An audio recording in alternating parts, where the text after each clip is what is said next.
There's a little bit of a smog outside because of the fires that are in Canada. Well, I got fire in my heart right now. So hopefully by the time you see this video, the skies will be nice and clear again. Today, though, I'm going to be reacting to Jimmy Dore sucking off Tucker Carlson. Well, that's not the actual title here. I will show you the title of the video because I'm going to be sharing it and reacting to it. The actual title of this video is Tucker Carlson's Twitter show destroys cable news forever. I cannot wait to see this one.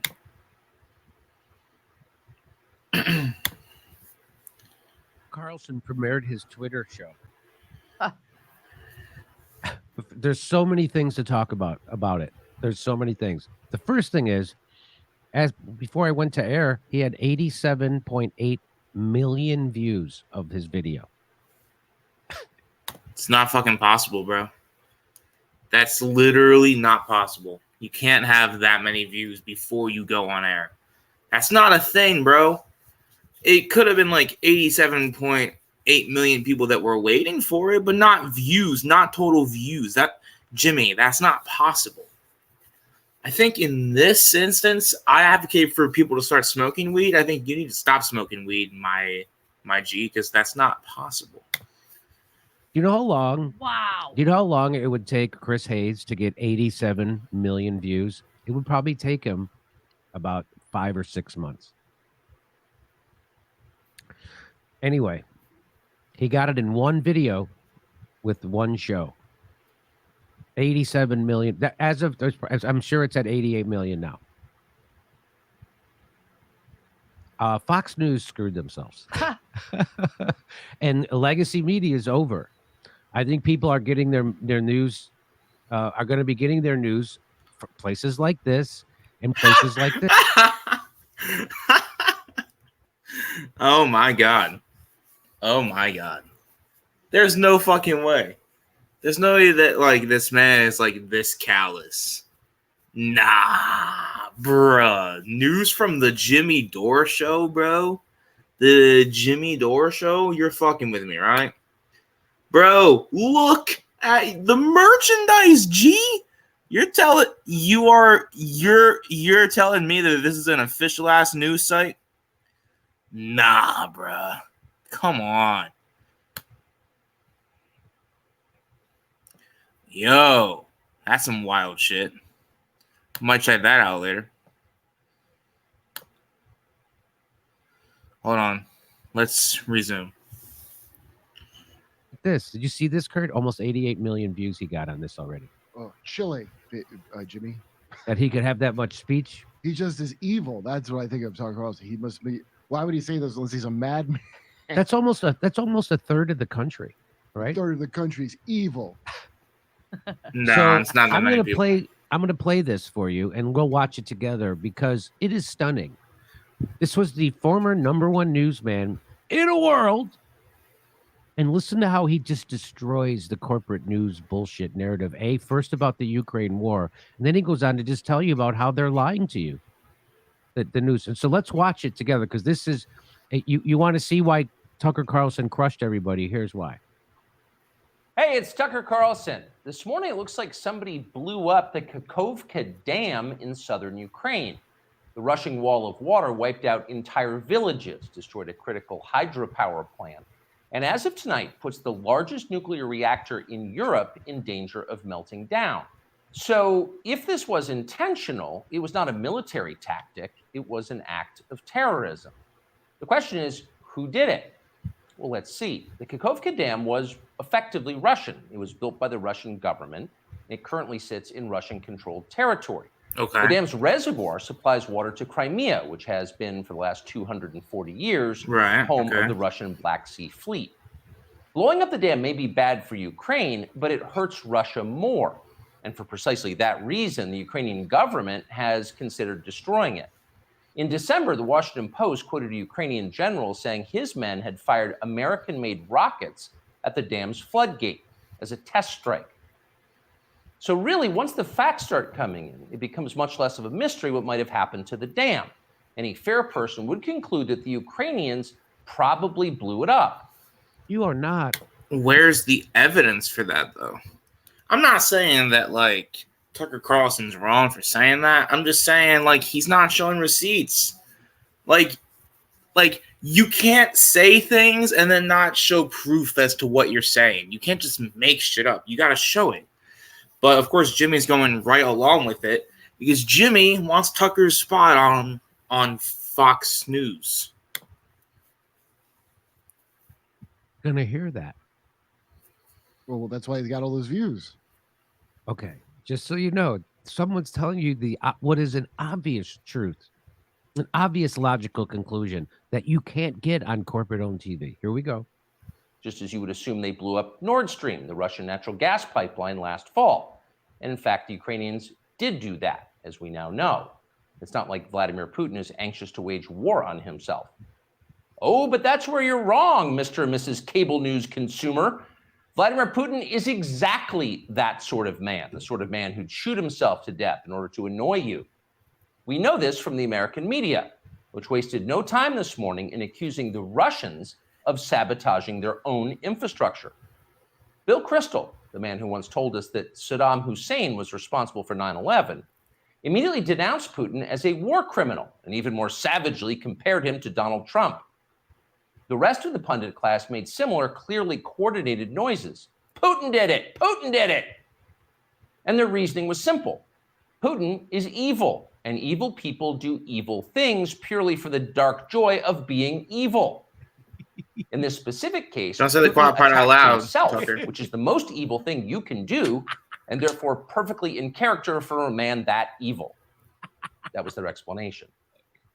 No one who's paid to cover these things seemed to entertain even the possibility it could have been the Ukrainians who did it. No chance of that. Ukraine, as you may have heard, is led by a man called Zelensky. We can say for a dead certain fact that he was not involved. He couldn't have been. Zelensky is too decent for terrorism. Now, you see him on television, and it's true you might form a different impression. Sweaty and rat-like, a comedian turned oligarch, a persecutor of Christians, a friend of BlackRock. But don't believe your own eyes. Actually, Mr. Zelensky is a very good man. The best, really. As George W. Bush once noted, he is our generation's Winston Churchill. Of all the people in the world, our shifty, dead-eyed Ukrainian friend in the tracksuit is uniquely incapable of blowing up a dam.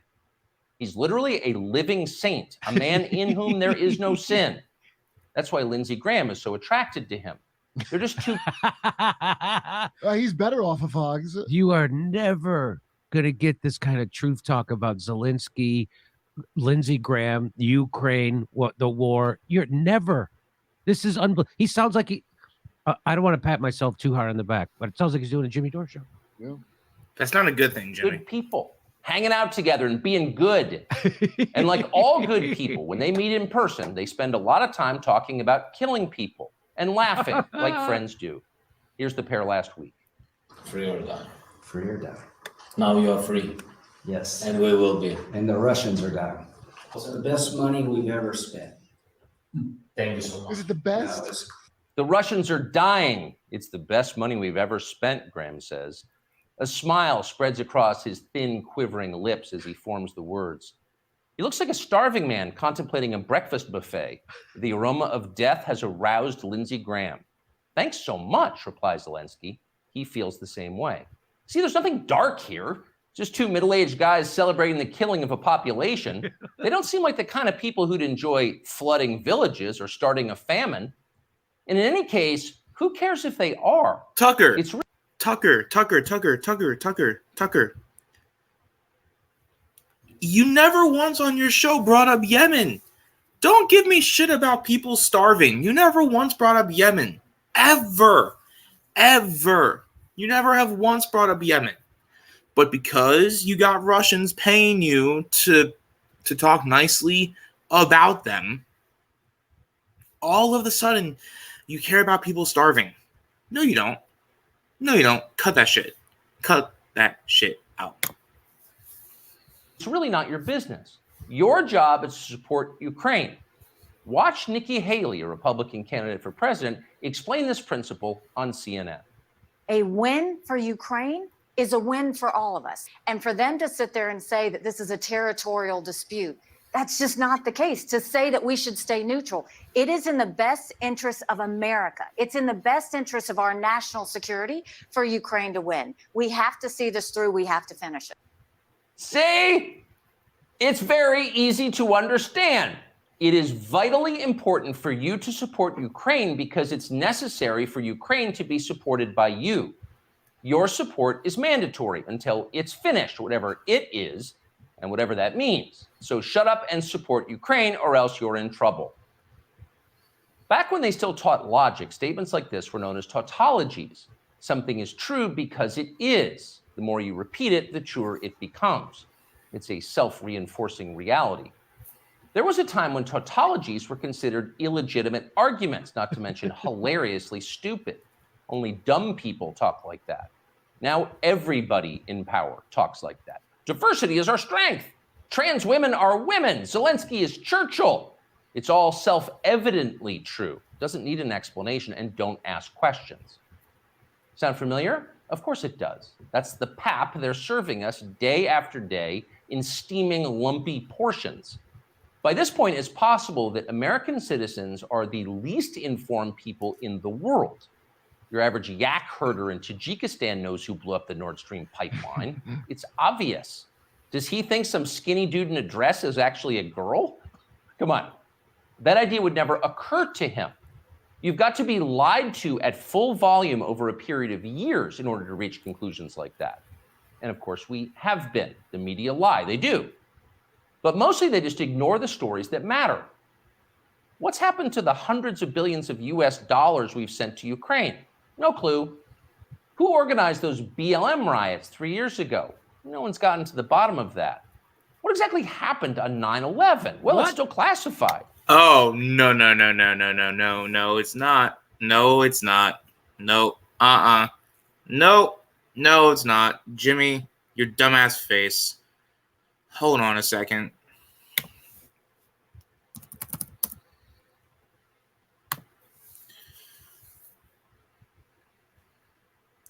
Hold on. This is a very, very, very, very good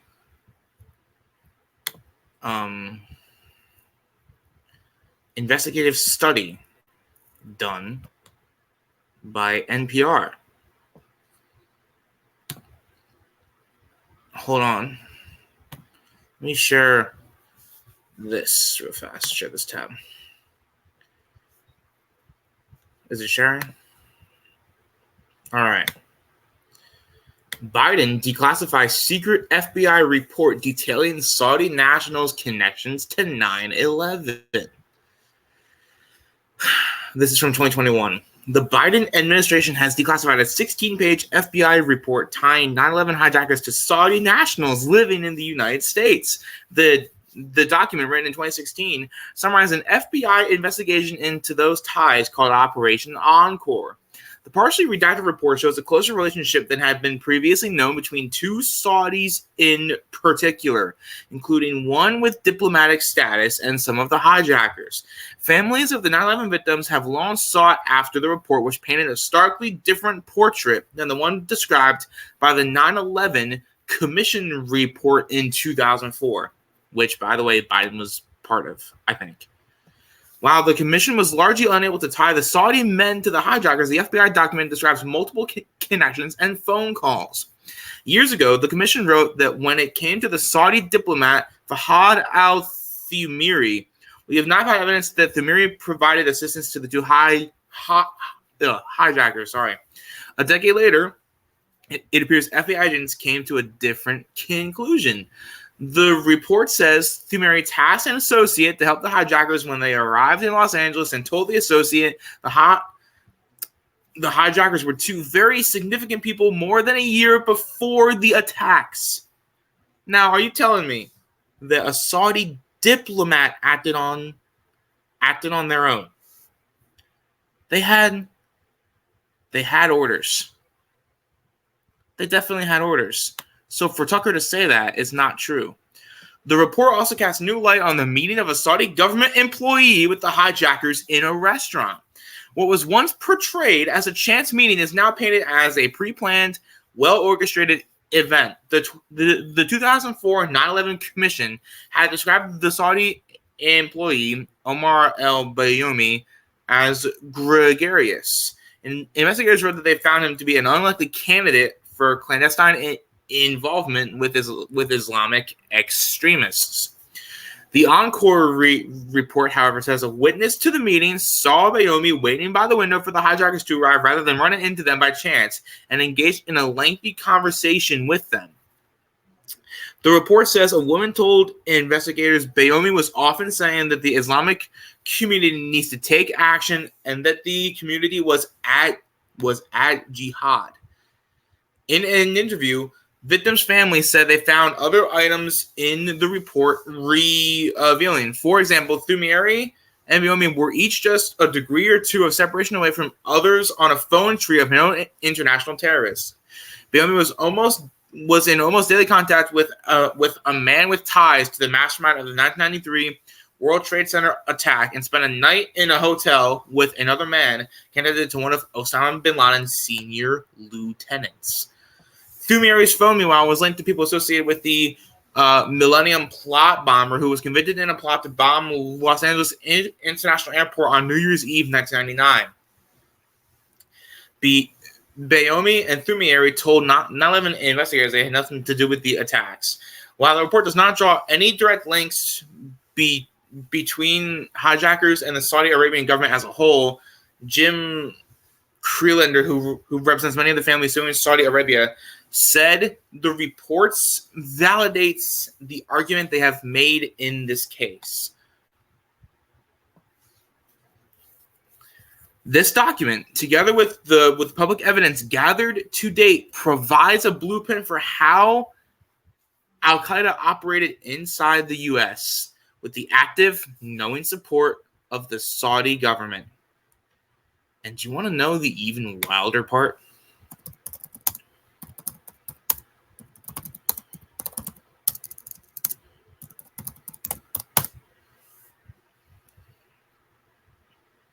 The even wilder part is that the Saudis gave Donald Trump a shit ton of money.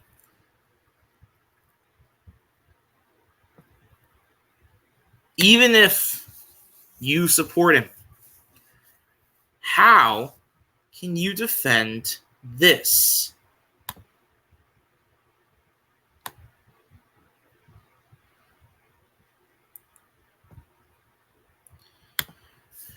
Former President Donald Trump's dealings with Saudi-backed professional golf venture Live Golf is under investigation as part of the U.S. Justice Department's probe into his handling of classified documents. I don't really care that much about that.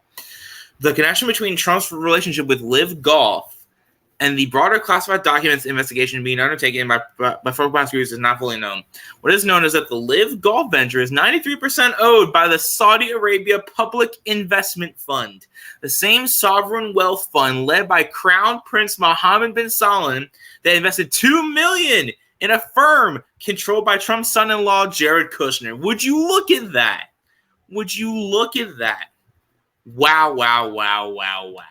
Would you look at this right here? I'll be damned. I'll be damned. Anyway, back to your regularly scheduled horseshit. How did Jeffrey Epstein make all that money? How did he die? How about JFK? And so endlessly on. Not only are the media not interested in any of this, they are actively hostile to anybody who is. Yes. In journalism, curiosity is the gravest crime. Yesterday, for example, a former Air Force officer who worked for years in military intelligence came forward as a whistleblower to reveal that the U.S. government has physical evidence of crashed non-human made aircraft, Did you see that? as well as the bodies of the pilots who flew those aircraft. The Pentagon has spent decades studying these otherworldly remains in order to build more technologically advanced weapons systems. Okay, that's what the former intel officer revealed, and it was clear he was telling the truth. In other words, UFOs are actually real, and apparently so is extraterrestrial life. Now we know. In a normal country, this news would qualify as a bombshell, the story of the millennium. But in our country, it doesn't. The whistleblower's account ran on a technology website called The Debrief, which you've probably never heard of. The Washington Post had that story, but decided not to run it. The New York Times, meanwhile, just pretended it never happened. On the front page of the New York Times website this morning, there were 5 stories about Ukraine, as well as 4 stories apiece about Donald Trump, trans people, and climate change, the usual lineup. There was nothing at all about how an alien species is flying hypersonic aircraft over our cities. Not one word. So if you're wondering why our country seems so dysfunctional, this is a big part of the reason. Nobody knows what's happening.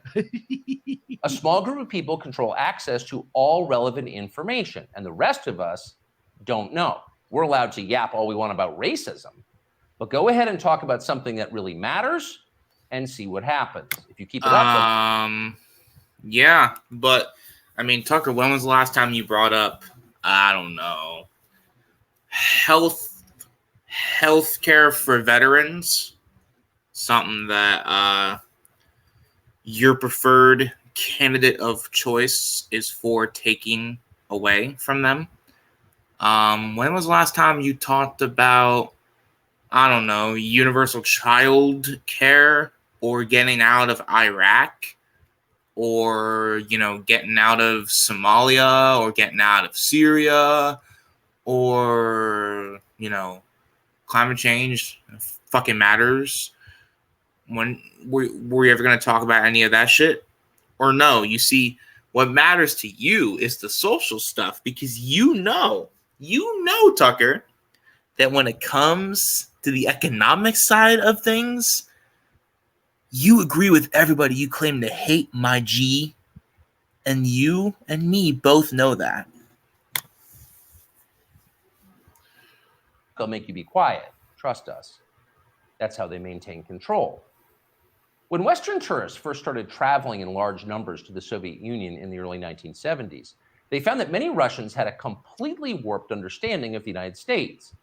They thought that Americans lived in grinding poverty, in a state of perpetual race war, and were desperate to flee to the freedom and prosperity of the Eastern Bloc. They thought this because that's what they had been told. They had no way to know otherwise. The few Russians who understood what was really going on in the rest of the world had learned about it from listening to shortwave radio broadcasts, sometimes under the covers so the neighbors wouldn't hear. 50 years later, it is bewildering to consider the ironies here. We're the ones who live in ignorance now. The US government has managed to classify more than 1 billion so-called public documents. So at this point, we can't possibly know what our leaders are doing. We're not allowed to know. By definition, that is not a democracy. Yet it's fine with the media.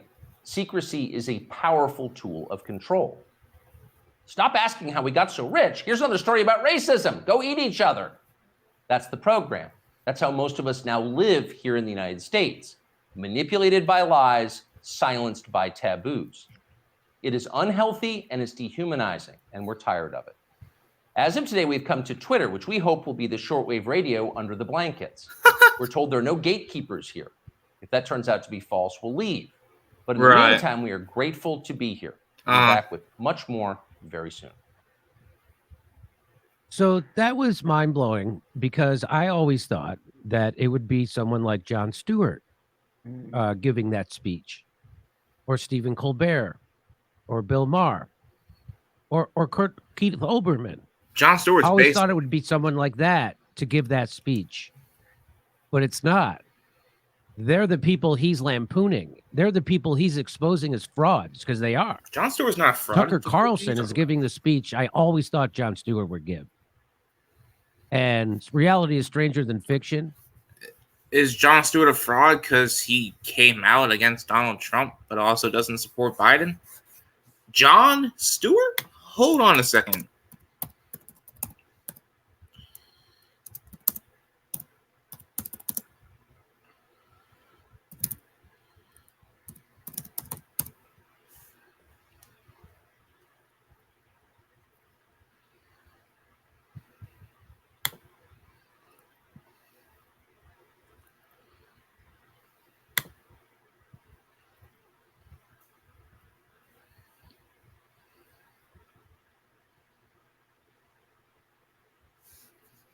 Behind me, a filled room of 9/11 first responders. And in front of me, a nearly empty Congress. Sick and dying, they brought themselves down here to speak to no one. Shameful. It's an embarrassment to the country, and it is a stain on this institution. And you should be ashamed of yourselves for those that aren't here, but you won't be. And I'm sorry if I sound angry and undiplomatic, but I'm angry, and you should be too, and they're all angry as well. And they have every justification that way. There is not a person here, there is not an empty chair on that stage that didn't tweet out, "Never forget the heroes of..." Man, I hate ads. Fuck ads. Of 9/11. Never forget their bravery. Never forget what they did, what they gave to this country. Well, here they are. This hearing should be flipped. These men and women should be up on that stage, and Congress should be down here answering their questions as to why this is so damn hard and takes so damn long. And why, no matter what they get, something's always pulled back, and they got to come back. And the idea that you can only give them 5 more years of the VCF because you're not quite sure what's going to happen 5 years from now. Well, I can tell you, I'm pretty sure what's going to happen 5 years from now. More of these men and women are going to get sick, and they are going to die. And I am awfully tired of hearing that it's a 9/11 New York issue. Al-Qaeda didn't shout death to Tribeca. They attacked America, and these men and women, and their response to it is what brought our country back. It's what gave a reeling nation a solid foundation to stand back upon, to remind us of why this country is great, of why this country is worth fighting for. And you are ignoring them. They did their jobs. Courage, grace, tenacity, humility. 18 years later, do yours. Your indifference cost these men and women their most valuable commodity, time.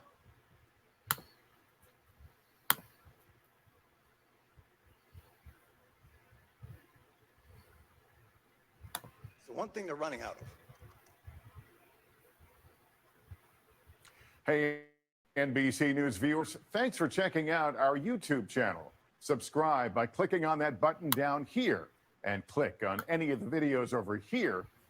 Nah, I'm good, fam. Thank you. But for Jimmy to call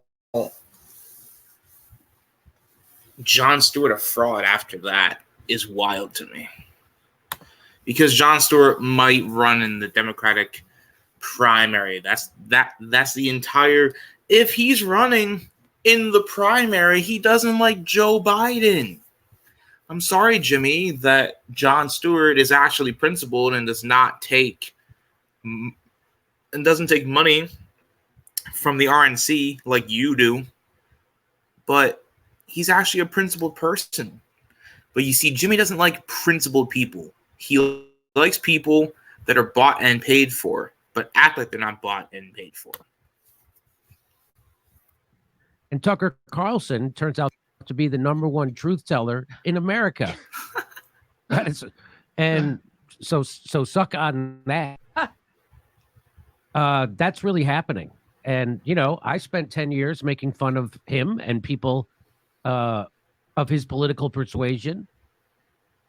And now, look at that. Now the money came. And now that I have money, I don't want it to be taken away from me by someone who would see the way that the system goes and would be like, you know what? Jimmy Dore didn't get his money in an honest way.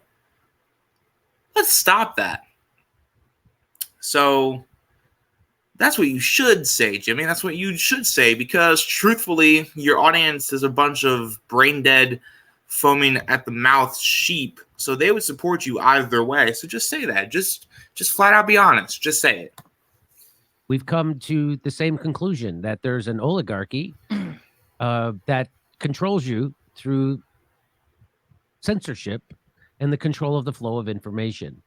And then ginning up like bullshit. Yeah, and they have us talking about. So Chomsky was the one who taught us that the greatest way to the distraction is this great way to undermine democracy, and that's what all this stuff is. That's why he said, you look at the front page of the New York Times.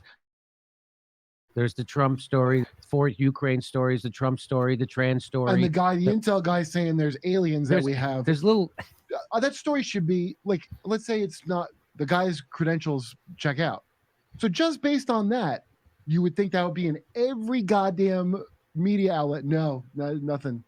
He just destroyed the corporate media right there. That just destroyed their whole narrative. How could you? So the 88 million people who saw that, now when they turn on CNN and MSNBC and Fox News, they're gonna be, it's gonna be like a cartoon to them, because they know this is bullshit. It's a cartoon. They know anyway. what they've been told about the Nord Stream pipeline is bullshit. They know what they've been told about the entire Iraq war is bullshit.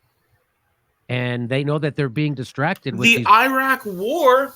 Tucker Carlson supported the Iraq war. Hold on a second. Hold on.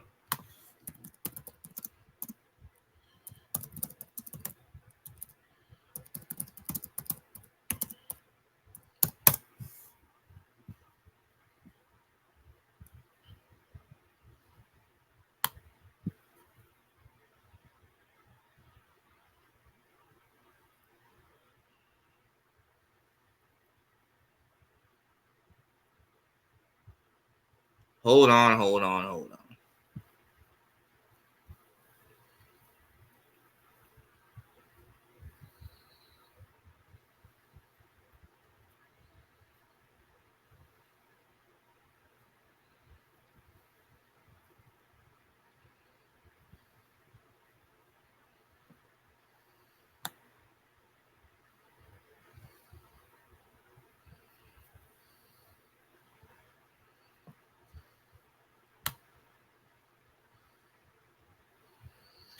YouTube defends the Iraq war, so they really took it off.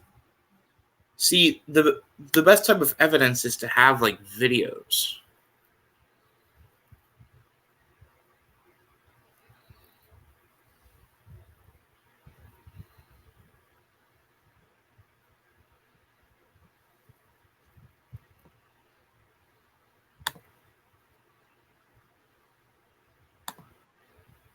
Hold on.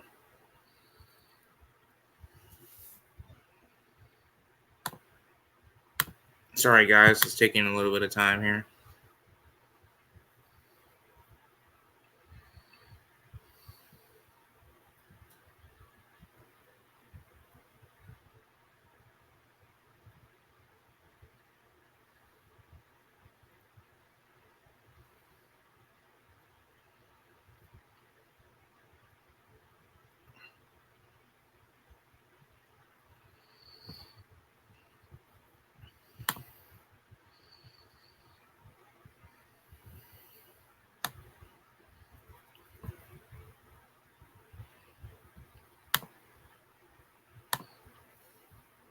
Like, I've spent my whole life in the media. My dad was in the media.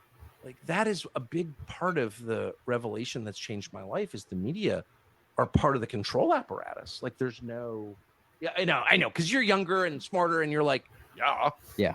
But what if you're me and you spent your whole life in that world, and to look around and all of a sudden you're like, oh, wow. Not only are they part of the problem, but I spent most of my life being part of the problem, defending the Iraq War. Like, I actually did that. Can you imagine if you did that? What do you think? What is one of your biggest regrets in your career? Defending the Iraq War. That is it. Well, I've had a million regrets.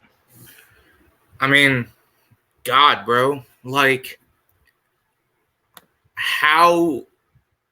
I know he says that he regrets it, and that's all wonderful, but he should be held to the same standard that Hillary Clinton and, Joe Biden should be held to. We want to ban them from ever running for president because they supported the Iraq war. Well, then he shouldn't be allowed to be a journalist if we were being fair and holding them to the same standard, because he knowingly lied to the American people, knowingly. But yet now he claims to be a truth teller. Why did he do it for 19 years? The fucking money. These bullshit cultural issues away from the serious questions of economics and war and peace. And oh my life God, bro. Jimmy. Tucker Carlson does not care about economics. He does not give a shit about economics. He called Trump's tax plan a gift from the gods. He said that, and it fucked over 140 million people. He doesn't care about economics, Jimmy. Fuck off. Death. And so that was and that's 88 as of now. I bet by the time you watch this video, it's going to be 90, 95 or 100 million people have watched it. So he just completely, what is happening right now is a complete rearrangement of the way Americans get news. 3. That's what just happened. He got more views with that one video than MSNBC is going to get all goddamn month. Wow, actual profile pictures. And wait, and so up next, I'm going to show you how the corporate media is scrambling to try to 6, discredit this. 7. Well, what are they going to go? Oh, did he say aliens? Because they do that. They have to report on the thing he's reporting on. They're trying to. So what's you can't believe the way they're trying to discredit it. 9. The best way to burn fat and get in shape, it's not keto, paleo, fasting, or vegan, and it's not super intense workouts like CrossFit that you see all the time. That ain't how you lose weight. I was counting how many sheeple were in the comments. So we have a new sponsor, and it's air purifier. Oh, air purifier. Uh-oh.